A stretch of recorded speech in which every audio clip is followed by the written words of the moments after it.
Hello बच्चों, hi I Purvi. Welcome to our personal tutor channel. आज हम लोग कक्षा 7 वसंत का 5वां पाठ पढ़ने वाले हैं, मिठाई वाला। तो चलो शुरू करते हैं पाठ मिठाई वाला। बहुत ही मीठे स्वर के साथ वह गलियों में घूमता हुआ कहता, बच्चों को बहलाने वाला, खिलौने वाला। इस अधूरे वाक्य को ऐसे विचित्र किंतु मादक मधुर ढंग से गाकर कहता कि सुनने वाला एक बार अस्थिर हो उठते। उसके स्नेहाभिषक्ति कंठ से फूटा हुआ गान सुनकर निकट के मकानों में हलचल मच जाती। छोटे छोटे बच्चों को अपनी गोद में लिए युवतियाँ चीखों को उठाकर छज्जों पर नीचे झाँकने लगती। गलियों और उनके अंतर्व्यापी छोटे छोटे उद्यानों में खेलते और इठलाते हुए बच्चों का झुंड उसे घेर लेता और तब तक खिलौने वाला वहीं बैठकर खिलौनों की पेटी खोल देता। बच्चे खिलौने देखकर पुलकित हो उठते। वे पैसे लाकर खिलौने का मोल भाव करने लगते। पूछते, इसका दाम क्या है? ओल इचका। खिलौने वाला बच्चों को देखता और उनकी नन्ही नन्ही उंगलियों से पैसे ले लेता और बच्चों की इच्छा अनुसार उन्हें खिलौने दे देता। खिलौने लेकर फिर बच्चे उछलने कूदने लगते और तब फिर खिलौने वाला उसी प्रकार गाकर कहता, बच्चों को बहलाने वाला, खिलौने वाला। सागर की हिलोर की भांति उसका यह मादक गान गली भर के मकानों में इस ओर से उस ओर तक लहराता हुआ पहुंचता और खिलौने वाला आगे बढ़ जाता।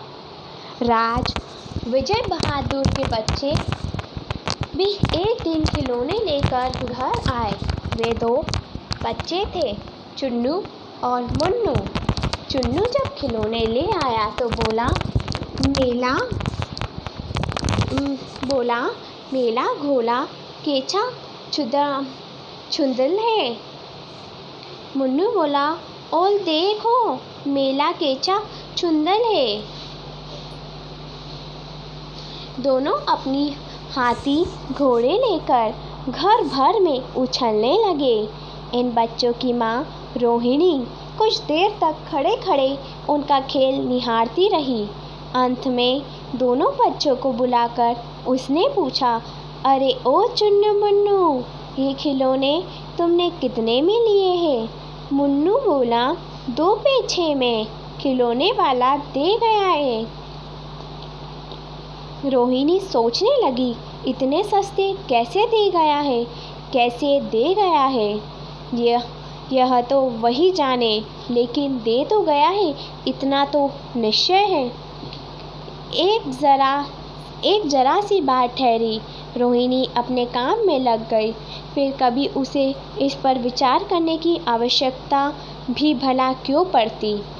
भाग 2। 6 महीने बाद नगर भर में 2-4 दिनों में एक मुरली वाले की आने का समाचार फैल गया। लोग कहने लगे, भाई वाह, मुरली बजाने में वह एक ही उस्ताद है। मुरली बजाकर गाना सुनाकर वह मुरली बेचता भी है, सो भी 2-2 पैसे में। भला इसमें उसे क्या मिलता होगा? मेहनत भी तो ना आती होगी। एक व्यक्ति ने पूछ लिया, कैसा है वह मुरली वाला? मैंने तो उसे नहीं देखा। उत्तर मिला, उम्र में उसकी अभी आधी ना होगी। यह 30-32 का होगा। दुबला पतला गोरा युवक, बीकानेरी रंगीन साफा बांधता है। वही तो नहीं जो पहले खिलौने बेचा करता था? क्या वह पहले खिलौने भी बेचा करता था? हाँ, जो आकार प्रकार तुमने बतलाया उसी प्रकार का वह भी था। तो वही होगा, पर भाई है वह एक उस्ताद। प्रतिदिन इसी प्रकार उस मुरली वाले की चर्चा होती। प्रतिदिन नगर की प्रत्येक गली में उसका मादक मृदुल स्वर सुनाई पड़ता। बच्चों को बहलाने वाला मुरली वाला। रोहिणी ने भी मुरली वाले का यह स्वर सुना। तुरंत ही उसे खिलौने वाले का स्मरण हो आया।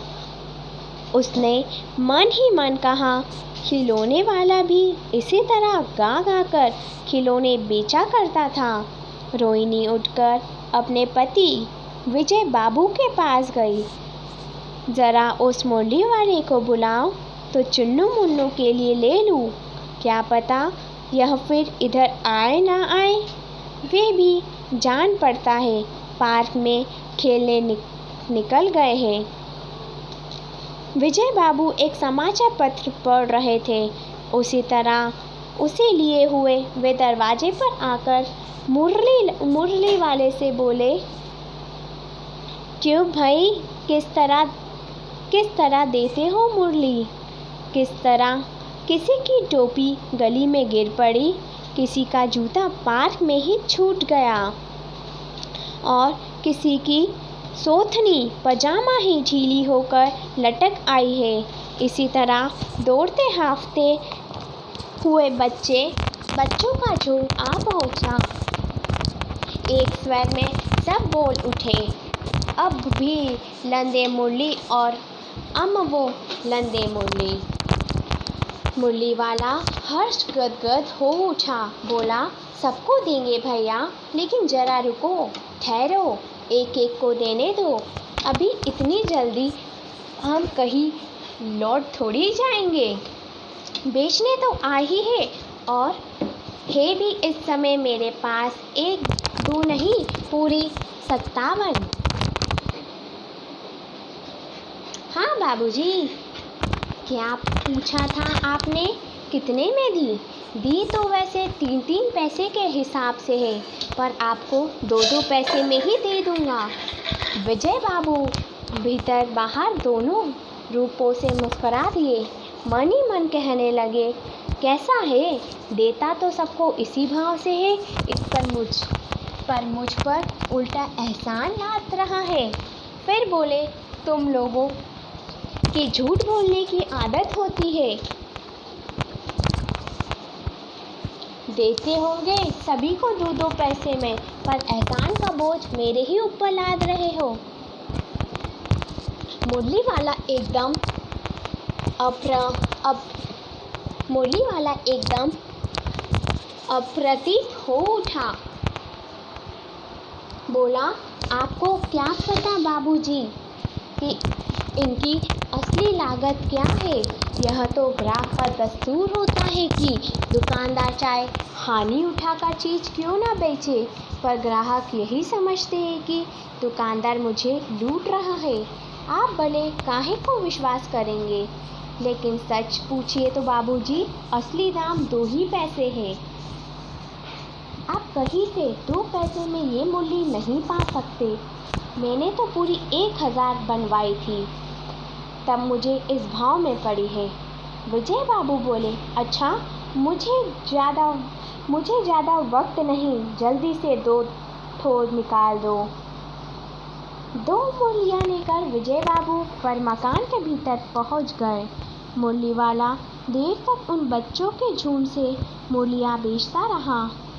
उसके पास कई रंग की मुरलियाँ थी। बच्चे ये जो रंग पसंद करते, मुरली वाला उसी रंग की मुरली निकाल देता। यह बड़ी अच्छी मुरली है, यही तो ले लो बाबू, राजा बाबू, तुम्हारे लायक तो बस यह है। हाँ भैया, तुमको वही देंगे, ये लो।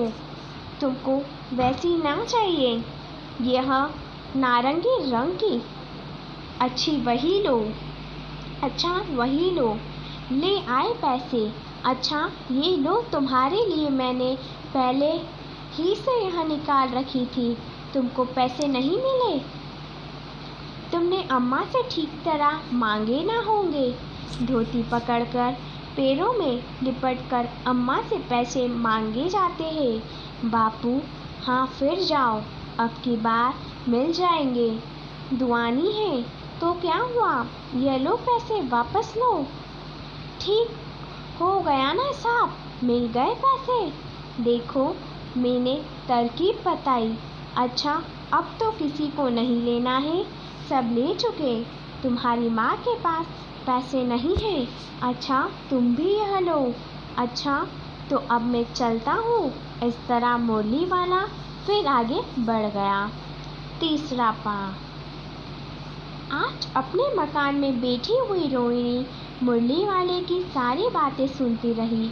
आज भी उसने अनुभव किया, बच्चों के साथ इतने प्यार से बातें करने वाला फेरी वाला पहले कभी नहीं आया। फिर वह सौदा भी कैसा सस्ता बेचता है, भला आदमी जान पड़ता है। समय की बात है, जो बेचारा इस तरह मारा मारा फिरता है, पेट जो ना कराए सो थोड़ा। इसी समय मुरली वाले का क्षीण स्वर दूसरी निकट की गली से सुनाई पड़ा। बच्चों को बहलाने वाला मुरली वाला।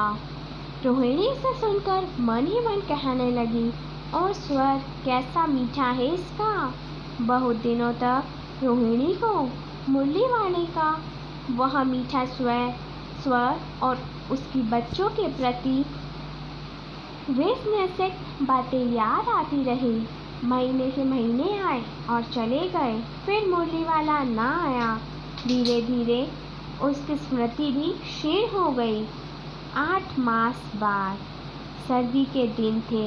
रोहिणी स्नान करके मकान की छत पर चढ़कर आजानुतलंबित केश राशि सुखा रही थी। इस समय नीचे की गली में सुनाई पड़ा, बच्चों को बहलाने वाला मिठाई वाला। मिठाई वाले का स्वर उसके लिए परिचित था। झट से रोहिणी नीचे उतर आई। उस समय उसके पति मकान में नहीं थे। हाँ, उनकी वृद्ध दादी थी। रोहिणी उनके निकट आकर बोली, दादी, चुन्नू मुन्नू के लिए मिठाई लेनी है, ज़रा कमरे में चलकर ठहराओ। मैं उधर कैसे जाऊँ, कोई आता ना हो। जरा हटकर मैं भी चीख की ओट में बैठी रहूँगी। दादी उठकर कमरे में आकर बोली, ए मिठाई वाले, इधर आना। मिठाई वाला निकट आ गया, बोला, कितनी मिठाई दूँ माँ? ये नए तरह की मिठाइयाँ हैं, रंग बिरंगी, कुछ खट्टी, कुछ मीठी, जायकेदार, बड़ी देर तक मुंह में टिकती है, जल्दी नहीं घुलती, बच्चे बड़े चाव से चूसते हैं। इन गुणों के सिवा ये खांसी भी दूर करती है। कितनी दूँ? चपटी, गोल, पहलदार गोलियां हैं, पैसे की सोहल देता हूँ। दादी बोली, 16 तो बहुत कम होती है, भला 2500 देते। मिठाई वाला, नहीं दादी, अधिक नहीं दे सकता, इतना भी देता हूँ। यह अब मैं तुम्हें क्या, खैर मैं अधिक ना दे सकूँगा। रोहिणी दादी के पास ही थी, बोली, दादी फिर भी काफ़ी सस्ती दे रहा है, 4 पैसे की ले लो, यह पैसे रहे। मिठाई वाला मिठाइयाँ गिनने लगा, तो 4 की दे दो। अच्छा, 25 नहीं सही, 20 ही दो। अरे हाँ, मैं बूढ़ी हुई, मोल भाव अब मुझे ज़्यादा करना आता भी नहीं। कहते हुए दादी के पोपले मुंह से जरा सी मुस्कुराहट फूट निकली। रोहिणी ने दादी से कहा, दादी, इससे पूछो, तुम इस शहर में और कभी भी आए थे या पहली बार आए हो? यहाँ के निवासी तो तुम हो नहीं। दादी ने इस कथन को दोहराने की चेष्टा की ही थी कि मिठाई वाले ने उत्तर दिया, पहली बार नहीं, और भी कई बार आ चुका हूँ। रोहिणी चीख की आड़ से ही बोली, पहले यही मिठाई बेचता हुआ आते थे, या कोई और चीज़ लेकर। मिठाई वाला हर्ष, संशय और विस्मयादि भाव में डूबकर बोला, इससे पहले मुरली लेकर आया था और उससे भी पहले खिलौने लेकर। रोहिणी का अनुमान ठीक निकला। अब तो वह उससे और भी कुछ बातें पूछने के लिए स्थिर हो उठी। वह बोली, इन व्यवसायों में भला तुम्हें क्या मिलता होगा? वह बोला, मिलता भला क्या है, यही खाने भर को मिल जाता है, कभी नहीं भी मिलता है, पर हाँ, संतोष, धीरज और कभी कभी असीम सुख जरूर मिलता है, और यही मैं चाहता भी हूँ। सो कैसे, वह भी बताओ। अब व्यर्थ उन बातों की क्या चर्चा करूँ, उन्हें आप जाने ही दें। उन बातों को सुनकर आपको दुख ही होगा। जब इतना बताया है तब और भी बता दो, मैं बहुत उत्सुक हूँ, तुम्हारा हर्जा ना होगा, मिठाई में और भी ले लूँगी। अतिशय गंभीरता के साथ मिठाई वाले ने कहा, मैं भी अपने नगर का एक प्रतिष्ठित आदमी था। मकान, व्यवसाय, गाड़ी घोड़े, नौकर चाकर सभी कुछ था। स्त्री थी, छोटे छोटे 2 बच्चे भी थे। मेरा वह सोने का संसार था। बाला संपत्ति का वैभव था। भीतर सांसारिक सुख था। स्त्री सुंदर थी, मेरी प्राण थी। बच्चे ऐसे सुंदर थे जैसे सोने के सजीव खिलौने। उनकी अटखेलियों के मारे घर में कोलाहल मचा रहता था। समय की गति, विधाता की लीला अब कोई नहीं है। दादी, प्राण निकाले नहीं निकले, इसलिए अपने उन बच्चों की खोज में निकला हूँ। वे सब अंत में होंगे तो यही कहीं, आखिर कहीं नहीं जन्मे ही होंगे। उस तरह रहता, घुल घुल कर मरता। इस तरह सुख संतोष के साथ मरूंगा। इस तरह के जीवन में कभी कभी अपने उन बच्चों की एक झलक सी मिल जाती है। ऐसा जान पड़ता है जैसे वे इन्हीं में उछल उछल कर हंस खेल रहे हैं। पैसों की कमी थोड़ी ही है, आपकी दया से पैसे तो काफ़ी है। जो नहीं है, इस तरह उसी को पा जाता हूँ। रोहिणी ने अब मिठाई वाले की ओर देखा। उसकी आंखें आंसुओं से तर है। इसी समय चुन्नू मुन्नू आ गए। रोहिणी से लिपटकर उनका आंचल पकड़कर बोले, अम्मा मिठाई मुझसे लो। यह कहकर तत्काल कागज की 2 पुड़ियाँ मिठाइयों से भरी मिठाई वाले ने चुन्नू मुन्नू को दे दी। रोहिणी ने भीतर से पैसे फेंक दिए। मिठाई वाले ने पेटी उठाई और कहा, अब इस बार ये पैसे ना लूँगा। दादी बोली, अरे अरे, ना ना, अपने पैसे लिए जा भाई। तब तक आगे फिर सुनाई पड़ा उसी प्रकार मादक मृदुल स्वर में बच्चों को बहलाने वाला मिठाई वाला। बच्चों, इस पाठ के लेखक का नाम है Bhagwati Prasad Vajpayee. I hope you enjoy this video. वैसे तो ये स्टोरी बहुत ही इंटरेस्टिंग थी और आप लोगों को भी बहुत मज़ा आया होगा। इस तरह की और वीडियो देखने के लिए हमारे चैनल को लाइक कीजिए, सब्सक्राइब कीजिए और शेयर कीजिए। Thank you.